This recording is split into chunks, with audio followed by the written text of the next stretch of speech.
প্রিয় বন্ধুরা, নিজের হাতে লাগানো লাউ গাছ, সেখান থেকে লাউ ধরেছে।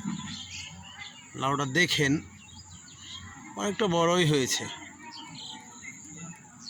লাউ হযরত মুহাম্মদ সাল্লাল্লাহু আলাইহি সাল্লামের, আমাদের প্রিয় নবীর, তার পছন্দের একটি খাবার ছিল।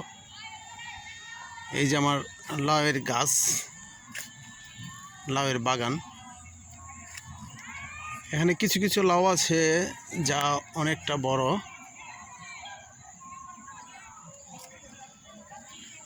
এই অবস্থা।